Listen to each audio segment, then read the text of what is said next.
তায়েফের বড় বড় তিনজন নেতা আছে। একজনের নাম হলে উয়াইনা ইবনে হোসান, আরেকজনের নাম হলো মাসউদ, আরেকজনের নাম হলো হাবিব। তিনজনের কাছে আল্লাহর নবী কোরআনের দাওয়াত নিয়ে গেলেন। মক্কার ওই তায়েফের তিনজন কাফের নেতা বলল, মুহাম্মদ তুমি আমার কাছে কোরআনের দাওয়াত নিয়ে এসো না, কারণ তুমি যদি নবী হয়ে যাও, সত্য নবী হও, আর যদি তুমি আমাকে কোরআনের দাওয়াত দাও, আমি যদি তোমার দাওয়াত গ্রহণ না করি তাহলে আমার শাস্তি হবে, এটা আমি ভালো করেই জানি। এই কারণে আমি তোমার সামনে যাব না, তোমার দাওয়াত শুনবো না, তোমার দাওয়াত গ্রহণও করব না। নাউজুবিল্লাহ। আরেকজন কাফের বলল, মুহাম্মদ মক্কার জমিনে এত ধনী ধনী লোক থাকতে তোমার মতো গরিব মানুষটাকে কেন আল্লাহ নবী বানাবে? বলেন নাউজুবিল্লাহ। দেখেন আমার নবীকে কত অপমান করছে, কত লজ্জা দিছে, আমার নবীকে কত কষ্ট দিছে। এখানে ওরা ক্ষান্ত হয় নাই। আমার নবী 3 দিন পর্যন্ত কিছু খায় না। মক্কার বড় বড় লিডারেরা, তায়েফের বড় বড় লিডারেরা ষড়যন্ত্র করে তায়েফের যুবকদেরকে ডাক দিচ্ছে, তায়েফের বাচ্চাদেরকে ডাক দিয়ে বলে, শোনো, তোমাদেরকে চকলেট দেওয়া হবে, তোমাদেরকে খাবার দেওয়া হবে। এই যে পাগল আসছে মক্কা থেকে, পাগলটাকে তোমরা পাথর মাইরা রক্তাক্ত করে দাও। বলেন নাউজুবিল্লাহ। এই কথা বলার পরে তায়েফের কাফেররা, যুবকরা, কিশোররা আল্লাহর রসুলকে পাগল পাগল বলতে বলতে আল্লাহর রসুলকে পাথর দিয়ে আঘাত করে। আল্লাহর নবী পাথরের আঘাত খেয়ে রসুলের শরীর মোবারক থেকে রক্ত ঝরতে থাকে।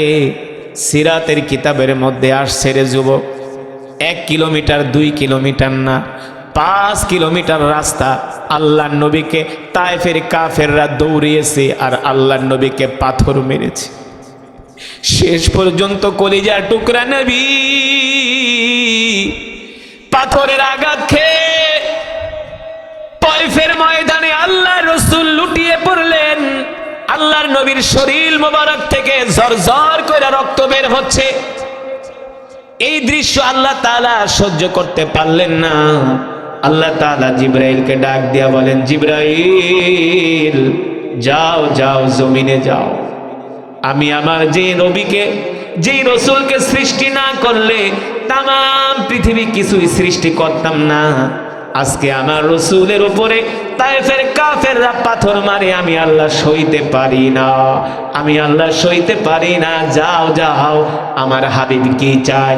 আমার হাবিব যদি চায়, আমি আল্লাহ 1 মুহূর্তের ভিতরে তায়েফবাসীদেরকে পাথর দিয়া, পাহাড় দিয়া, চাপা দিয়া তাদেরকে ধ্বংস করে দিব। জিবরাইল আসলেন, এসে বললেন, গো আল্লাহর নবী শুধু অর্ডার দেন, আপনি অর্ডার দিতে দেরি। এই যে দেখেন এই তায়েফের ময়দানে যত পাহাড় আছে, এই পাহাড়ের দায়িত্বে ফেরেশতাগুলা, আপনি অর্ডার দিতে দেরি, 1 সেকেন্ডের মধ্যে তায়েফবাসীদেরকে পাথর দিয়া, চাপা দিয়া হত্যা করতে দেরি নাই। আল্লাহর নবী ডাক দিয়া বললেন, জিবরাইল না না না, আমি প্রতিশোধ নিতে আসি নাই, আমি প্রতিশোধ নিব না। আল্লাহর নবী, বিশ্ব নবী রাহমাতুল লিল আলামিন, প্রতিশোধ তো দূরের কথা, প্রতিশোধের পরিবর্তে আল্লাহ রসুল তায়েফবাসীদের জন্য দোয়া করলেন, আল্লাহুম্মা হদি কওমি ফাইন্নাহুম লা ইয়ালামুন। আল্লাহ, তায়েফের কাফেররা আমাকে চিনে নাই, আজকে যদি তাদেরকে ধ্বংস করে দেন তাহলে তো তারা ধ্বংস হয়ে যাবে। তারা আমার হাতে কালেমা পড়ে মুসলমান হয় নাই, তাতে কি হয়েছে? এমনও হতে পারে তাদের পরের প্রজন্ম তারা মুসলমান হবে, ঠিক কিনা বলে? সেই তায়েফে আমি গেলাম, জমিন থেকে প্রায় 4500 কিলোমিটার উপরে হলো তায়েফ শহর। আধা ঘন্টা লাগে শুধু প্রাইভেট কার দিয়া ঘুরা ঘুরা তায়েফে উঠতে। তায়েফের আলো বাতাস এত সুন্দর, তায়েফের আবহাওয়া এত সুন্দর, কলিজা শীতল হয়ে যায়। ওই তায়েফে যে রাত 2টা বাজে একটা মাঠের মধ্যে বসলাম, আর মনে মনে চিন্তা করলাম, ওই দিন যদি আল্লাহর নবী প্রতিশোধ নিতেন, যদি বলতেন আল্লাহ আপনি তায়েববাসীদেরকে ধ্বংস করে দেন, তাহলে আদ আর সামুদ জাতির মতো, কওমে লূতের মতো আল্লাহ তাআলা ওই জাতিটাকে ধ্বংস করে দিতেন, ঠিক কিনা? আজকে সেই তায়েব শহর থাকতো না, হয়তো বা মাটির নিচে দেবে যেত। কিন্তু আল্লাহ রসুল কতটা দ্বীনের জন্য ধৈর্য ধরছে, কতটা সবর করছে, প্রতিশোধ নেয় নাই, তাদের জন্য দোয়া করছে। কিন্তু আমরা সেই রসুলের উম্মত, আমাদের মধ্যে শুধু প্রতিশোধ আর প্রতিশোধ। কেউ একটা গালি দিলে আমরা আরো 10টা দেই। রাত 2টা বাজে আমি একটা ফলের দোকানে গেলাম। ওই ফলের দোকানে কম হলেও কয়েকশো আইটেমের ফল আছে। ফলের দোকানে অনেক বাংলাদেশিরা চাকরি করে, আমাকে দেখে চিনা ফেলাইছে, বলে হুজুর আপনি তো আমাদের দেশের হুজুর, সব সময় আপনার তেলাওয়াত শুনি। ওই দোকানের মালিক ছিলেন এক ইয়ামানি। ইয়ামানিকে আমার তেলাওয়াত যখন দেখাইলেন, ইয়ামানি তো তেলাওয়াত শুনা হতবাক, বলে এই হজরত আমার দোকানে আসছে রাত 2টা বাজে, বলতেছে হজরত যা লাগে দোকানের ফল নিয়ে যান, যত লাগে নিয়ে যান, যত খাইতে পারেন নিয়ে যান। আমি জিজ্ঞেস করলাম ভাই এত ফল এগুলা কি দেশের বাইরে থেকে আসছে? বলে না, সব তয়েফের মাটিতে এই ফলগুলো হয়েছে। আল্লাহ রসুল সেই দিন প্রতিশোধ নেন নাই। প্রতিশোধ নিলে আজকে তায়েফে মানুষই থাকতো না, ঠিক কিনা? ফল তো দূরের কথা, সেই তয়েফ থেকে আল্লাহর নবীকে পাথর মেরে রক্তাক্ত করে মক্কার কাফেররা বিতাড়িত করলেন। আল্লাহর নবী মক্কায় চলে আসলেন। মক্কায় আসার পরে আবার আল্লাহর রসুল মক্কায়ও থাকতে পারলেন না, শত অত্যাচার নির্যাতন জুলুম সহ্য করতে শুরু করলেন। আল্লাহ তাআলা ডাক দিয়া বলেন, হাবিব এই মক্কা আপনার জন্য এখন নিরাপদ না, আপনি মক্কা থেকে এবার হিজরত করে মদিনায় চলে যান। কোথায় চলে যান? মদিনায় চলে যান। আল্লাহর নবী মক্কা থেকে সাইয়েদনা আবু বকরকে নিয়ে, সাইয়েদনা আবু বকর রাদিয়াল্লাহু তাআলা আনহুকে নিয়ে মক্কা থেকে হিজরত করে মদিনায় গেলেন। যখন আল্লাহর নবী মক্কা থেকে মদিনায় যান, বারবার আল্লাহর রাসূল মক্কার দিকে ফিরে তাকান, বাইতুল্লাহর দিকে ফিরে তাকান, খানায়ে কাবার দিকে ফিরে তাকান, আর বলে বাইতুল্লাহ রে তোকে ছেড়ে আমার যেতে মন চায় না। ও বাইতুল্লাহ, আমার দিলের তামান্না, আমার দিলের আশা ছিল আমি প্রাণ ভরে তোমাকে খেদমত করব, কিন্তু মক্কার কাফেররা আমাকে বাইতুল্লাহে থাকতে দিল না। আল্লাহর নবী শত কষ্ট নিয়ে এবার নিজের মায়ের দেশ, বাবার দেশ, মাতৃভূমি, জন্মভূমি, যেখানে আল্লাহ রসুলের জন্ম, যেখানে তার শৈশব কেটেছে, কৈশোর কেটেছে। চিন্তা করেন, আপনাকে যদি আপনার বাপ দাদার বিড়া থেকে বিতাড়িত করে কেমন লাগবে? কেমন লাগবে? একটারও কি? ওইদিকে মক্কার বিশাল বাহিনী তারা রেডি হয়ে আছে, মদিনায় তারা হামলা করবে, মুসলমানদের উপরে হামলা করবে। ইসলামের ইতিহাসে এই রক্তক্ষয়ী একটা যুদ্ধ শুরু হতে লাগলো। যখন যুদ্ধ শুরু হবে, কাফেররা এসে একত্রিত হবেন যুদ্ধের জন্য। কেউ কেউ ভয় পাইতেছে, বলে না আমরা মুহাম্মদের সাথে যুদ্ধে যাব না, কারণ মুহাম্মদ হলো আল্লাহর নবী, তার সাথে যুদ্ধে গেলে আমরা টিকতে পারবো না। এইদিকে ইবলিস শয়তান, وَإِذْ زَيَّنَ لَهُمُ الشَّيْطَانُ أَعْمَالَهُمْ وَقَالَ لَا غَالِبَ لَكُمُ الْيَوْمَ مِنَ النَّاسِ وَإِنِّي جَارٌ لَكُمْ فَلَمَّا تَرَاءَتِ الْفِئَتَانِ نَكَصَ عَلَى عَقِبَيْهِ وَقَالَ إِنِّي بَرِيءٌ مِنْكَ إِنِّي أَخَافُ اللَّهَ رَبَّ الْعَالَمِينَ। ইবলিস শয়তান সুরাকা ইবনে মালিক, তিনি ছিলেন মক্কার বড় নেতা।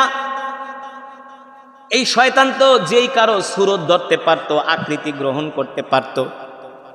এই ইবলিস শয়তান সুরাকা ইবনে মালিকের আকৃতি গ্রহণ কইরা মক্কার মানুষদেরকে বলতেছে, শোনো আমি হইলাম মক্কার লিডার, আমি হইলাম তোমাদের নেতা, চলো তোমরা মুহাম্মদের সাথে যুদ্ধ করবা, আমি তোমাদেরকে নেতৃত্ব দিব।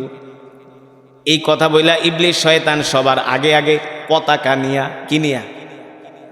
পতাকা নিয়ে সবার আগে আগে যায় আর বলে তোমরা আমার পিছনে পিছনে আসো, আমি তোমাদেরকে যুদ্ধের নেতৃত্ব দিব। আর আমাদেরকে শুনে রাখো, আমাদেরকে পরাজিত করার মতো কোনো শক্তি এই জমিনে নাই। কে বলে? ইবলিশ। কে বলে? আমাদেরকে পরাজিত করার মতো শক্তি এই জমিনে নাই। বলেন নাউজুবিল্লাহ। আসো আমরা তোমাদেরকে যুদ্ধের নেতৃত্ব দিব। এই কথা বইলা মক্কার মানুষদেরকে উৎসাহ দিতেছে। এই দিকে যুদ্ধ শুরু হয়ে যাবে। আল্লাহর নবী, বিশ্ব নবী রহমাতুল্লিল আলামিনকে আল্লাহ তাআলা জানায় দিলেন, নবী আপনি চিন্তা করবেন না, পেরেশান হবেন না। আপনার বাহিনী দুর্বল হতে পারে, আপনার বাহিনীতে সৈন্য সংখ্যা কম থাকতে পারে, আমি আল্লাহ তাআলা এই যুদ্ধে আপনাকেই বিজয় দান করব। যুদ্ধ এখনো শুরু হয় নাই, আল্লাহ তাআলা জানায় দিলেন, হাবিব এই যুদ্ধে আবু জেহেল মরবে। আল্লাহ, এই যুদ্ধে আবু লাহাব মরবে, উতবা মরবে, সাইবা মরবে। আপনি কোনো চিন্তা করবেন না, কোনো পেরেশান হবেন না। যখন মক্কার কাফেররা বুঝতে পারলো এই যুদ্ধে আবু জেহেল মারা যাবে, উতবা সাইবা মারা যাবে, তখন তারা যুদ্ধে আসার জন্য তারা পিছপা হলো। বলে আমরা যুদ্ধে যাব না, কারণ মুহাম্মদ সাল্লাল্লাহু আলাইহি সাল্লাম বলছে এই যুদ্ধে গেলে আমরা মারা যাব। মুহাম্মদ আল্লাহর নবী, কোনো সন্দেহ নাই, তার কথা কোনোদিন মিথ্যা হতে পারে না, তার কথা মিথ্যা হতে পারে না। আমরা যুদ্ধে যাব না, এই কথা বলে আবু জেহেল পিছপা হলেন, আবু সুফিয়ান পিছপা হলেন, বলেন না এই যুদ্ধে আমরা যাব না। ইবলিশ শয়তান বলে, বেটা আমি তোদের নেতৃত্ব দিব, আমি হলাম তোদের নেতা, চিন্তা করস কে, আমি তো তোদের আগে আগে আসি, আগে আক্রমণ হইলেও তো আমার উপর হবে, তোরা আমার পিছনে পিছনে থাকবি, আমার হাতেই তো পতাকা। ইবলিশ, ভালো করে শোনেন, দেখেন কত বড় চালাক। মক্কার কাফেরদেরকে যখন উত্তেজিত করলো, আবু জেহেল কোনোভাবে যুদ্ধে যেতে চায় না। মক্কার কাফেরদের আর এক শয়তান, নাম হল ওলীদ ইবনে মুগিরা। এই ওলীদ ইবনে মুগিরা আবু জেহেলের বাড়িতে যায়, কয় বেটা তুই আমগো নেতা, তুই যুদ্ধে যাইতে চাস না, তুই কি পুরুষ নাকি মহিলা? যদি তুই মহিলা হস তাহলে তোরে চুরি কিনা দে, চুরি কইরা ঘরে বয়া থাক, তোর যুদ্ধে যেমন লাগবো না। এই কথা যদি কোনো পুরুষ রে কয়, সেই পুরুষ একটু একটু হলেও রাগ হয় কি হয় না, উত্তেজিত হয় কি হয় না?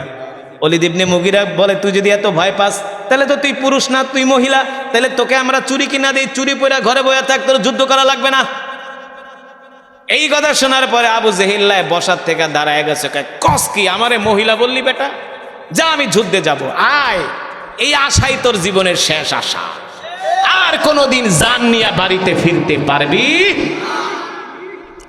যখন মক্কার 800 কাফের যুদ্ধের জন্য তারা মক্কা থেকে বের হয়ে বদরের দিকে আসলো, আস্তে আস্তে তখন ইবলিশ শয়তান তাকায়া দেখে, আসমানের দিকে তাকায় দেখে, পাগড়ি পইরা, সাদা জুব্বা পইরা, তরবারি নিয়ে একদল ফেরেশতা নামতেছে। ইন্নী আরা মা লা তারাউনা ইন্নী আখাফুল্লাহ। ওই ফেরেশতাদেরকে তো আর মানুষ দেখে না, কারণ মানুষের তো সেই চোখ নাই, চোখ তো আছে শয়তানের। শয়তানে ফেরেশতা দিকে ভয় পাইছে, বাবারে 5000 ফেরেশতা, কে আমি যাবো না, আমি যাবো না এই যুদ্ধে। এখন মক্কার সব মানুষ ইবলিশের দশে, তুই না আমগো উত্তেজিত করে যুদ্ধের ময়দানে নিয়ে আসলি, তুই এখন কেন ভাগবি? কয় না না, আমি যা দেখি তোরা তা দেখোস না। কি দেখছো, কি দেখছো? এটার ইবলিশ শয়তান বলে না, বললে তো ভয় পাইব। ইবলিশ শয়তান ফিসফিস করে বলে, আমি দেখতেছি আসমান থেকে বিশাল পাগড়িওয়ালা জুব্বাওয়ালা একদল বাহিনী নামতেছে। আল্লাহু আকবার। এই কথা বইলা ইবলিশ শয়তান মক্কার ওই বাহিনীকে রাইখা সে নিজে পালায় গেছে। পালায় যাওয়ার পরে এখন আর ওই ইবলিশ শয়তান মানে সুরাকে ইবনে মালিক, ওই নেতারে তো পায় না, নেতায় কই, কয় নেতায় ভাগছে। এখন ওলীদ ইবনে মুগিরা আবু জেহেলদেরকে বলে, শোন, নেতায় ভাগছে ভাগছে, আমরা তো তার পরের পাতি নেতা, আমরা যদি এখন যুদ্ধে না যাই তাহলে মক্কার মানুষদেরকে আমরা মুখ দেখাইতে পারবো না, চল কপালে যা আছে যুদ্ধ করি মোহাম্মদের সাথে। এই কথা বইলা তারা বদরের দিকে রওনা শুরু করলেন। বদরে এসে তাঁবু গাড়লেন। আল্লাহ রাসূলও বদরের প্রান্তরে এসে গোয়েন্দা পাঠাইলেন, যাও যায় দেখো কাফেরদের সৈন্য সংখ্যা কত। এবার মক্কার কাফেরদের কাছে আল্লাহ নবী যখন গোয়েন্দা পাঠাইলেন, আইসা দেখলেন মক্কার বিশাল বাহিনী 800 কাফের সৈন্যবাহিনী, তারা অস্ত্র নিয়ে রেডি, যে কোনো সময় তারা আল্লাহ রসুলের বাহিনীর উপরে, সাহাবীদের উপরে তারা আক্রমণ করবে। এই দৃশ্য দেখে আল্লাহ রাব্বুল আলামিনের কাছে আল্লাহ রসুল বদরের প্রান্তরে মুসল্লায় দাঁড়ায় গেলেন। 2 রাকাত নামাজ পড়ে সেজদা দিয়ে আল্লাহ তাআলার কাছে দোয়া শুরু করলেন। আল্লাহ, কত কষ্ট কইরা 13 বছর মেহনত করে মালিক 313 জন জোগাড় করছি, 313 জন রেডি করছি। আজকের যুদ্ধে যদি আমরা হেরে যাই তাহলে নাম নিশানা মুছে যাবে আমাদের। আল্লাহ, আজকের যুদ্ধে আপনি আমাদেরকে সাহায্য করেন, আমাদেরকে বিজয় দান করেন। আল্লাহ রসুলের এই দোয়া শোনা মাত্র আল্লাহ তাআলা জিব্রাইলকে পাঠাইলেন। জিব্রাইল, যাও যাও জমিনে যাও, আমার নবীকে যায় যুদ্ধের সুসংবাদ শুনায় দাও, আমি আল্লাহ এই যুদ্ধে আমার বন্ধুকে বিজয় দান করব। জিব্রাইল এসে বললেন, ওগো আল্লাহ রসুল, আপনি আপনার সেজদা উঠান। ফাআনজালাল্লাহু সাকিনাতাহু আলা রাসূলিহি ওয়া আলাল মুমিনিন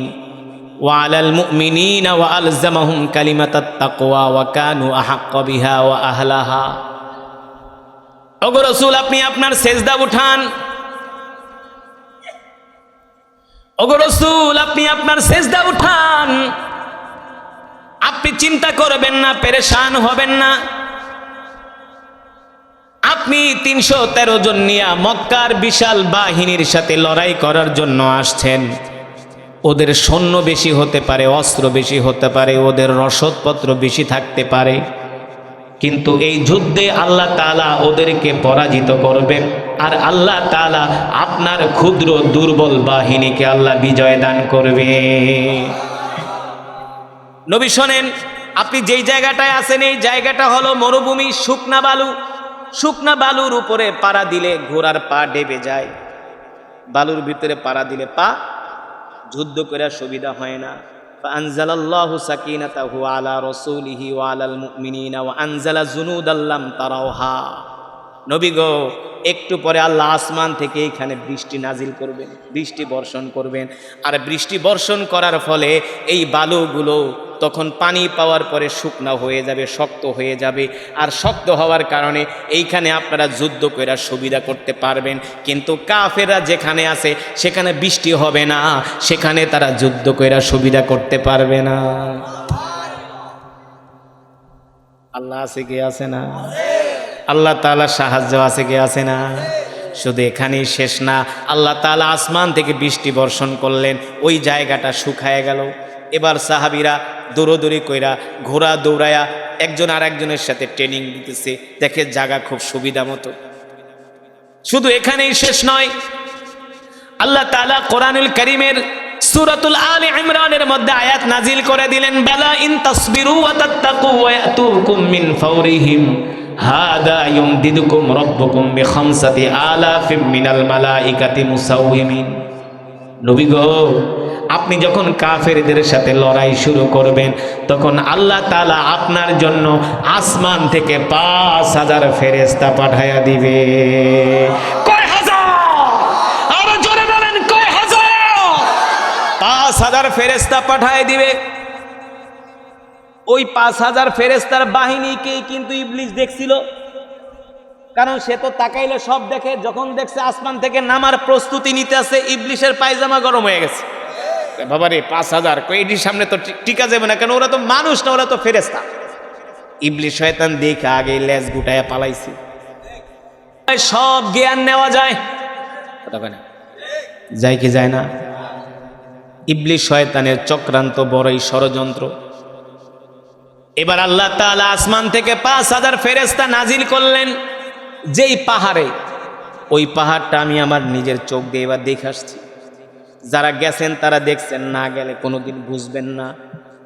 সৌদি আরবের যত পাহাড় সব হলো পাথরের পাহাড়, কিন্তু ওই পাহাড়টা হলো একেবারে বালু হয়ে গেছে, বালু পাউডার হয়ে গেছে মনে হয়। বিশাল 1000-1500 ফিট উঁচু পাহাড়টা, পুরা পাহাড়টা মনে হয় পাথরগুলো কেউ মেশিন দিয়ে গুঁড়া করছে। সেই পাহাড়ের নাম হলো জাবালে মালাইকা। নাম জাবালে মালাইকা। যেই পাহাড়ের উপরে ফেরেশতা নাজিল হয়েছে, মালাইকা মানে ফেরেশতা, আর জাবালুন মানে পাহাড়। যেই পাহাড়ে 5000 ফেরেশতা অবতরণ করছে। তাফসীরের মধ্যে আসছে, তাফসীর ইবনে কাসীরের মধ্যে, সিরাতে মুস্তাফার মধ্যে আসছে, যখন এই 5000 ফেরেশতা ওই পাহাড়ে নামছে, ওই পাহাড় থেকে ধোঁয়া ওরা শুরু করছে। এক জায়গা দিয়া যদি 2000-3000 মানুষ হাইটা যায়, সেখানে মানুষের পায়ের আঘাতে বালু ওরে কি ওরে না? হ্যাঁ, ওই পাহাড়ে ফেরেশতা নামার কারণে পাহাড়টা একেবারে পাথরের পাহাড়, একেবারে পাউডার হয়ে গেছে, পাউডার। এখনো সেই পাথর, সেই পাহাড় এখনো পর্যন্ত আছে, কিয়ামত পর্যন্ত থাকবে। আমি আপনাদেরকে কিভাবে বুঝাবো? উচিত তো ছিল, হওয়ার তো কথা ছিল, যেই পাহাড়ের মাটিগুলো একেবারে পাউডারের মতো, ওই বালুগুলো হওয়ার কথা ছিল আস্তে আস্তে করে খসে খসে পড়ে পড়ে সমতল হয়ে যাবে, কিন্তু একটু বালুও পড়ে না। আপনি যত উঠবেন বালু পড়ে না। এর কারণ কি? আল্লাহ তাআলা কিয়ামত পর্যন্ত নিদর্শন হিসেবে রেখে দিয়েছে। দেখ, আমি আল্লাহ যেই পাহাড়ে ফেরেশতা নাজিল করছি, তাদের পায়ের আঘাতে ওই পাহাড়ের বালুগুলো যদি পাউডার হয়ে যায়, সেই পাউডারের বালুগুলো সেই পাহাড় থেকে খসে পড়বে না, জমিনে ছড়াবে না, ছিটাবে না। আমি আল্লাহ কিয়ামত পর্যন্ত এই পাহাড়টাকে নিদর্শন স্বরূপ অক্ষত রেখে দিব, যাতে তোমরা দেখা শিক্ষা নিতে পারো যে এই জমিনে একমাত্র ক্ষমতাই হলো আল্লাহ তাআলার ক্ষমতা। আশ্চর্য হয়ে গেলাম। পুরা 1-1500 ফিট পাহাড় বাইলাম, চতুর্দিক থেকে পাড়া দেই এক হাত গাইরা যায়, কিন্তু বালুগুলো নিচে নামে না। যেমন বালু এমনই আছে। প্রতিদিন হাজার হাজার লক্ষ লক্ষ মানুষ উঠতেছে, বালুগুলো নামে না। মাথা চিন্তা করলে মাথা হ্যাং হয়ে যায়, ব্রেনে লোড নেয় না, এটা যে কিভাবে সম্ভব? একমাত্র আল্লাহ তাআলার কাছেই সম্ভব, আর মানুষের কাছে সব কিছু অসম্ভব। ঠিক কিনা বলেন? এবার তো যুদ্ধ শুরু হয়ে গেল। 313 জনের সাথে 800 বাহিনী যুদ্ধ শুরু করে দিলেন। মক্কার কাফেররা বলে নাস্তা টাস্তা খায়ও না, একবারে বিজয় অর্জন করে নাস্তা খামো। কারণ মোহাম্মদের বাহিনীতে মাত্র 313 জন, 17টা ঘোড়া, 13টা তরবারি, কোন কোন বর্ণনায় আসছে 6টা তরবারি। বলে আমরা 800, আমাদের সবার হাতে ঘোড়া আছে, তরবারি আছে, আর ওদের মাত্র 17টা ঘোড়া, 6টা তরবারি। এগুলা দিয়ে ওরা আমাদের সাথে আর কি যুদ্ধ করবে? আমরা চতুর্দিক থেকে ঘেরাও করে আক্রমণ করে আমরা বিজয় অর্জন করব। আল্লাহ তাআলা বলে পারবি না, পারবি না, পারবি না। আমি আল্লাহ অস্ত্র থাকলে, সৈন্য থাকলে যুদ্ধে বিজয় দান করি না। আমি আল্লাহ যুদ্ধে বিজয় দান করি। দেখি আমার বান্দা কতটা আমাকে ভালোবাসে, কতটা আমাকে ভয় করে, কতটা আমার উপর ভরসা করে। ঠিক কিনা বলে? মক্কার কাফেররা তারা যুদ্ধে বিজয় অর্জন করবে, তারা মনে করেছিল তাদের অস্ত্র দিয়া, সৈন্য দিয়া, শক্তি দিয়া। কিন্তু আল্লাহ রসুল তার সাহাবীরা যুদ্ধে বিজয় অর্জন, বিশ্ব নবীর উপরে কোরআন নাজিল করলেন, আর আল্লাহ তাআলা তার হাবিবকে বলে দিলেন ইন্না আনজালনা ইলাইকা যিকরা লিতুবাইয়িনা লিন-নাস। নবী হে আমার, আমি আল্লাহ আপনার উপর যে কোরআন নাজিল করেছি, এই কোরআন নিয়ে আপনি ঘরে বসে থাকবেন না।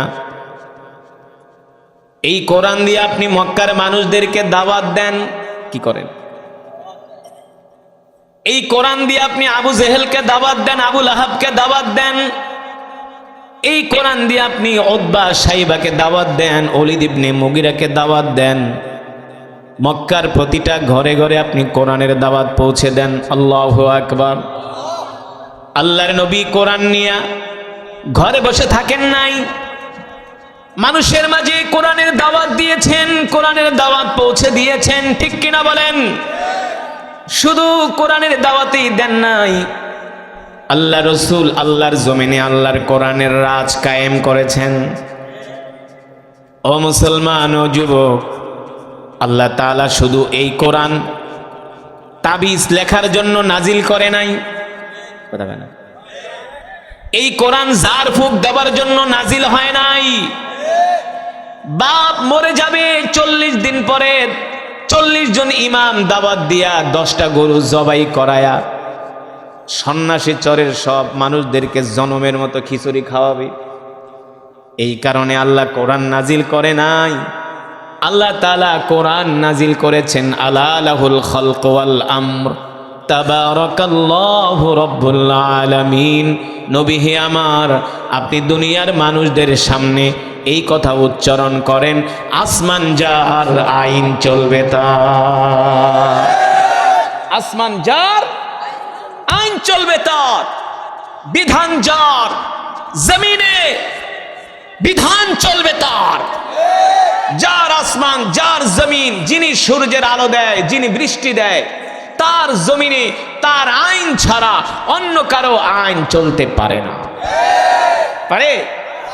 আল্লাহর নবী সে কথাই মক্কার কাফেরদেরকে ডাক দিলেন আর বললেন, শোনো, তোমরা কালেমা পড়ো, মুসলমান হও, এক আল্লাহ তাআলার সামনে মাথা নত করো। মক্কার কাফেররা মাথা নত করল না।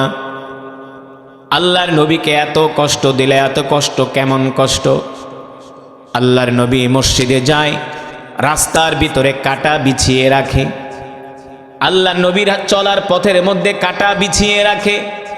আল্লাহর নবী রাস্তা দিয়া যায়, রহমাতুল লিল আলামিনকে মক্কার কাফেররা মিথ্যাবাদী বলে, নাউজুবিল্লাহ।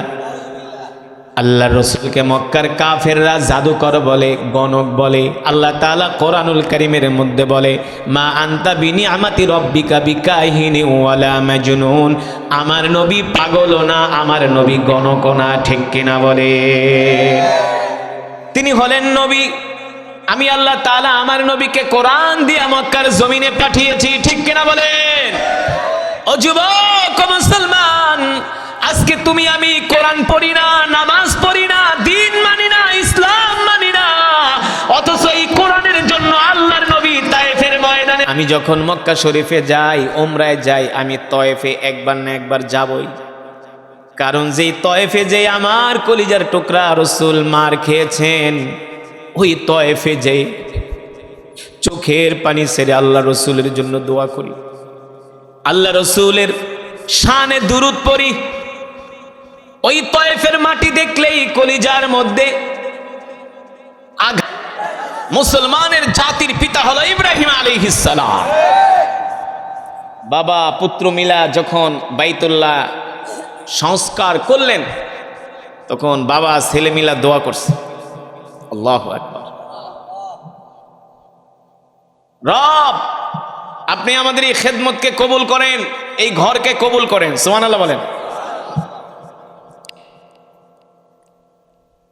আমি গত হজের সফরে ছিলাম সৌদি আরবে। বাংলাদেশের আমরা অনেক আলেমরা একসাথে বসে খাবার খাচ্ছি। খাবারের পরে কিছু ফল খেলাম। যেই ফলটা খেয়েছি সেটা আমি অনেকবার মালয়েশিয়া, ইন্দোনেশিয়া, ব্যাংকক, এমনকি আমি যে মিশরে যখন পড়াশোনা করেছি তখন আমি মিশরে ফলটা খেয়েছি। মিশরে প্রচুর ফল হয়। তো এক আলেমকে জিজ্ঞেস করলাম, ভাই এই ফলটা আমি মিশরে অনেকবার খেয়েছি, অসংখ্যবার, বাট সৌদি আরবে এসে, মক্কা শরীফে এসে এই ফলটা যখন খাই, আমার কাছে মনে হয় অন্য অন্য দেশে ফল খেলে যে মজা, তার চেয়ে আরো হাজার লক্ষ গুণ বেশি মজা আর স্বাদ আর ঘ্রাণ পাওয়া যায় এই মক্কা শরীফে বসে খাইলে। তিনি আমাকে বলে, মাওলানা, আমাদের জাতির পিতা ইব্রাহিম আলাইহিস সালাম আল্লাহ তাআলার কাছে দোয়া করছিলেন, আল্লাহ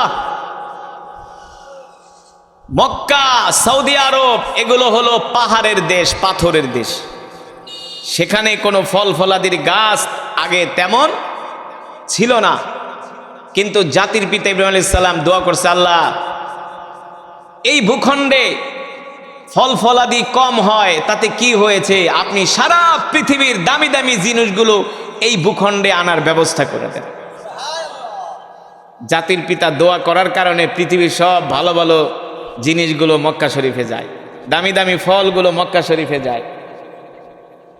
আর মক্কা মদিনাতে বসে, মক্কা মদিনা শরীফে বসে ওই ফলগুলো খেলে অন্য দেশের চেয়ে বেশি মজা পাওয়া যায়।